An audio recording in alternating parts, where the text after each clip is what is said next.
What's up, everyone? It's Josh here from KeepItTechie, where I help you learn Linux and break into the tech field one command at a time. And today we're getting you set up with Proxmox from scratch. Now, I'm going to be real with you. Proxmox is one of the best things you can run in your home lab. But the first time you install it, it can feel like you just walked into Best Buy and somebody said, "Cool, now build the internet." So in this video, I'm going to walk you through a beginner-friendly Proxmox setup, and we're going to keep it simple. We're going to install Proxmox, get logged in, fix the update repositories, update the system, set up storage, set up backups, and then we're going to create your first virtual machine and your first Linux container. So by the end of the video, you'll have a real working Proxmox server, not just a pretty login. And real quick, if you enjoy Linux, home labs, self-hosting, and leveling up your skills, go hit that like button and consider subscribing. It helps the channel and it tells YouTube to stop recommending nonsense and push dope content like mine. All right, let's get into it.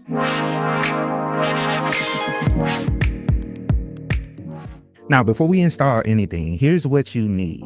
Number one, a machine to install Proxmox on. Now, it can be an old desktop, a mini PC, a server, or whatever you've got. Proxmox is not that picky. Now, number two, a USB drive. You're gonna flash the Proxmox installer onto it. Number three, Ethernet.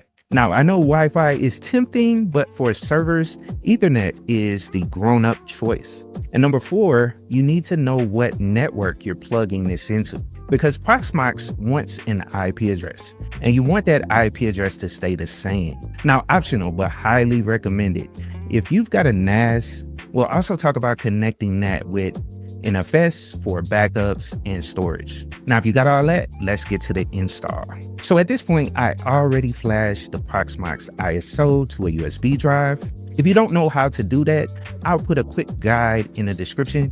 It's basically just downloading the ISO using Blender, Etcher, or Rufus, then flash the USB, boot from it, and that's it. Now, when you boot into the installer, I'm going with the graphical install, and we accept the agreement.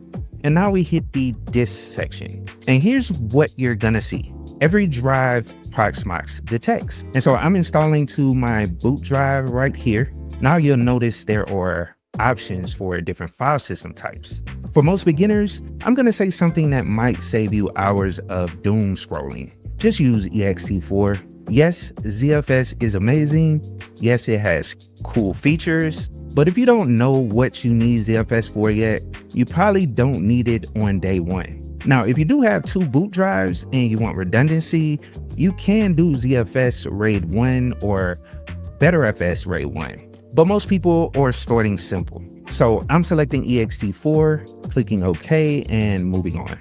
Next, you want to select your country, time zone, basic stuff. Then we set a password and email address. Now, this next part matters, and that's the network interface. Proxmox is going to ask you which NIC to use for management. If you have multiple ports, choose the one you're actually plugged into. Then you give it a host name and an IP. And I want to pause here because this is important. Proxmox will let you type in any IP address, and it will happily use it. But that does not mean your router won't accidentally hand that IP to another device later. So you're gonna hear me say this a lot in life. Static IP on the server plus DHCP reservation on the router. That's the best practice. We'll do the DHCP reservation right after we log in. So once everything looks good, we'll click next, confirm, and install. Boom. Now, after the installation, Proxmox will reboot, and you'll see a screen showing the IP address and the management port. Now, from your laptop or desktop, you can open a browser and go to your Proxmox IP plus the port. And you're gonna get a browser warning because it uses a self-signed certificate. And listen, it's fine. This is expected. Go on and click advanced, accept the risks, and move on. Now you'll see the Proxmox login screen. Go on and log in. The username is root, and the password is the one you set up during the install. And the realm is Linux PAM. And then click log in, and welcome to Proxmox. And this is where the addiction begins. Now, remember what I said earlier. Proxmox using an IP doesn't mean your DHCP server respects it. So what we want to do is go into our router, or let's say we have pfSense set up, or whatever you use for DHCP, and create a DHCP reservation. And that basically means, hey router, this MAC address always gets this IP address. So now your Proxmox server stays in one spot forever. Because trust me, nothing is more annoying than setting up Proxmox, adding storage, building VMs, and then the IP changes and you're like, where'd my server go? It's not gone, it's just hiding like a cat. All right, so our reservation is done. Now back to Proxmox. Now let me quickly explain what you're looking at. On the left side, you've got your data center. Now inside of that, you've got your Proxmox node. That is your actual server. And when you click the node, you'll see summary, shell, updates, storage, and network.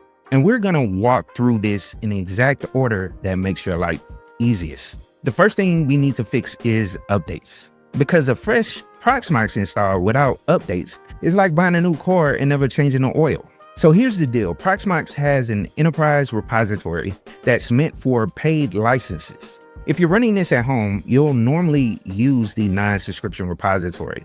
Now, the enterprise repository has more tested updates, and that's why businesses pay for it. The non-sub repo works great for home labs, but you should understand it's not the same level of enterprise tested.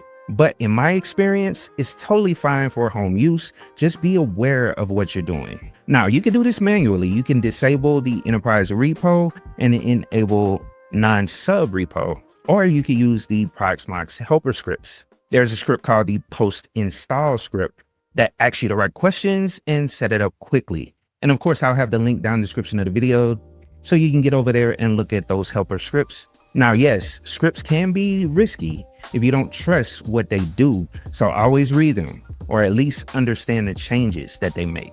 But for this video, I'm using the helper script because it's popular, it's transparent, and it saves some time. So what you want to do is open up the shell, paste the script in, and run it.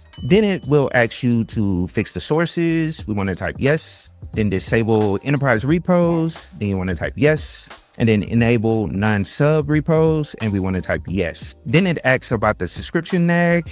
Now I'm going to say this clearly. If you're using Proxmox in a business, you should support them and pay. But for a home lab, if you want to remove the nag screen, you can. So I'm disabling it for the demo. Then it may ask about HA services, which is high availability. And if you only have one node, you can disable high availability. But if you plan to build a cluster at a later time, then you can leave it on. Then you want to reboot when you're done. Now, let me walk you guys through updating. So you click on nodes, updates, and then all we have to do is click on refresh, and you'll see the available updates. And all you have to do is click upgrades, and it'll pop open the shell, and all you have to do is hit confirm and let it run. And this part depends on your internet speed and how many updates you've got. And when it's done, go down and reboot the server. Now, when it comes back, you should see your new version running. And so cool, now your system is updated. All right, by default, Proxmox installs to your boot drive and creates local storage. Now that's fine.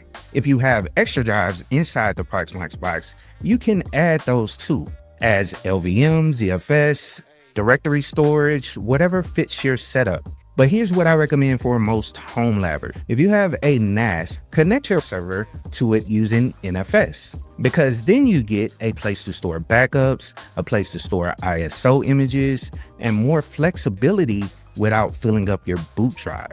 So what I want you guys to do is go to data center, storage, add, and then NFS. Now what you want to do is put in your NAS IP address, then choose the export path, then choose the content type you want to store there. And I usually select ISO images, VZ dump, backup. You can do your container templates and maybe VM disks depending on your setup. Then click add.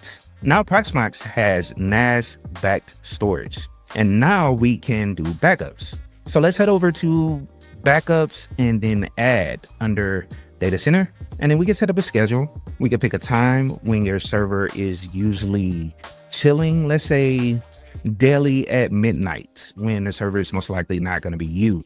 And we can choose all, so it backs up every VM and container. And then the storage, you can select your NAS storage. And then the retention, I usually start with like 7 or 14 and then scale up depending on space. And if you've got the room, 30 is nice. Then click create. Now, from this point forward, anything you create will be automatically backed up at midnight. And I'm telling you right now, future you will thank you. Because the first time you break something, you're going to be like, oh no. And then you're going to restore it from a backup and be like, oh yes, this is great. So now that we have NAS storage, we can upload ISO images directly there. So you can go to your storage, you can click ISO image and you can upload it. Now let me show you guys another trick. You can go find the ISO link from the page that you want to download from. Copy that link, paste that link into here, and you can download it directly to your Proxmox server. But anyway, your Proxmox server isn't wasting local space storing every ISO under the sun by using your NAS. And this becomes really nice once you start building a real library like Ubuntu, Debian, Windows ISO, also tools or rescue ISOs, whatever. All right, now let me show you guys how to build your first virtual machine. So let's go to our node, click create VM, and let's give it a name. And it will automatically generate a VM ID, so don't worry about that. Some people match VM IDs to the IP addresses. I do that sometimes too, but don't stress. That's a you later problem, because trust me, you're going to be deleting VMs, creating VMs like crazy once you get the hang of it. But then we pick our ISO, and then right here, our disks. We can choose the storage location and size, and I'll do 40 gigabytes, which is fine. And then our CPU, we could do 2 cores, and then our memory, let's do 2 gigabytes, which is fine for Ubuntu server. And then our network is usually your default bridge. Then hit confirm, and then we can start our VM. Now what you do is run through the Ubuntu install like normal. And I'm not gonna make you watch a full OS install because I respect your time. So once Ubuntu is installed and booted, we'll move on to one important step, and that's the guest agents. All right, so Ubuntu is fully installed. And what you wanna do is the QEMU guest agent, which makes the VM behave properly with Proxmox. It helps with reporting IP addresses inside Proxmox. It also allows for clean shutdown commands and better communication overall. And on Linux, it's super easy. And so all we have to do is run sudo apt update, and then let's run sudo apt install -y QEMU -guest -agent. Press enter. Let's wait for that to finish installing. Boom, so it's installed, and all we have to do is enable the service. So we type sudo systemctl enable, and then we could put -- now, and then QEMU -guest -agent, and press enter. And let's go back to Proxmox right fast. So let's go to the VM and go under options, and you'll see QEMU guest agent. And all we have to do is enable that. And then we can go back to our virtual machine and reboot it from here. So let's go sudo reboot now. And then all you have to do is wait for it to come up, and you'll be good to go with QEMU guest running on the server and enabled in Proxmox.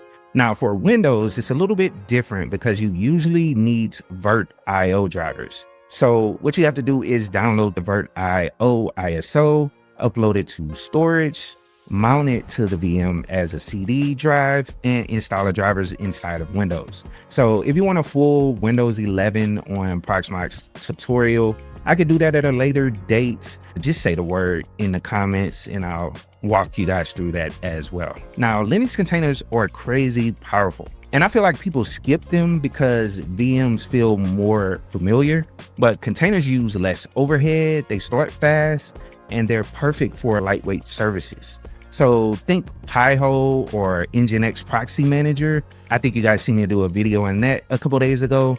Also, any small web app or monitoring tools. So containers are super cool. So all we have to do is go up here to the top and hit create container, and we can set a host name and a password. And it's basically like setting up a VM. So we can set our disk size, and we could give it however many cores. You can give it 2 cores. You can give it 1 to 2 gigabytes of memory, depending on what it's doing. You can give it DHCP, which is fine for a quick setup. Static is better for long term.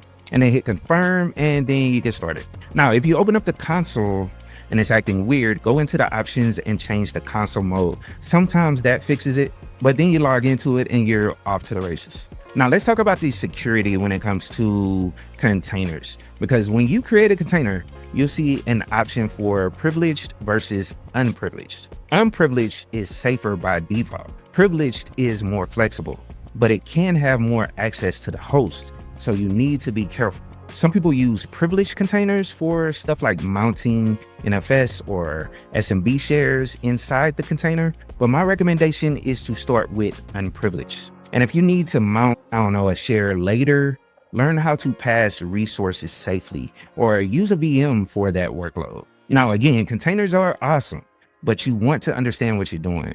All right, so at this point, you have Proxmox installed, a static IP plus DHCP reservation, repos fixed, system updated, storage added with NFS, backups scheduled, ISO storage cleaned up, your first virtual machine running, and your first container running. And that right there is the foundation of Proxmox. Now, after this, you can level up into things like VLAN aware networking, GPU pass-through, clusters and high availability, replication, and building out real services. And if you want a follow-up video, go down and tell me down in the comment section what you're trying to run in your home lab.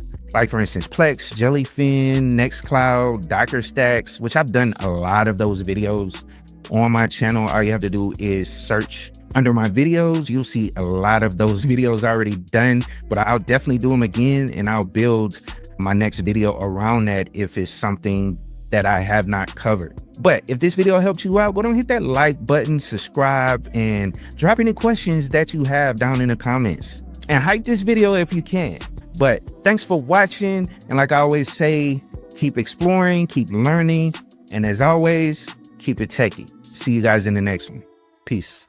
Yo, what's up, y'all? Listen, if you've been sitting there thinking about making a move, let me tell you, tech is where it's at. I don't care where you coming from, whether you've got a degree, a GED, or just pure hustle. There's room for you in this game. You see, tech is more than just keyboards and code. It's solving problems, creating opportunities, and building the future. You already have what it takes, because tech doesn't care where you start. It cares where you're willing to go. You can teach yourself Linux, learn Python, break into cybersecurity, or even launch your own app. And the resources are out here for free. And yes, you heard me, free. Now, yeah, it's gonna take effort. You'll have to grind, but think about this. The time is gonna pass anyway, so why not invest it in a skill that'll change your life? I mean, tech doesn't just pay the bills, it opens doors to freedom, stability, and generational wealth. So stop doubting yourself, start small, stay consistent, and keep building. Because this isn't just a career, it's a movement. And guess what? You belong here.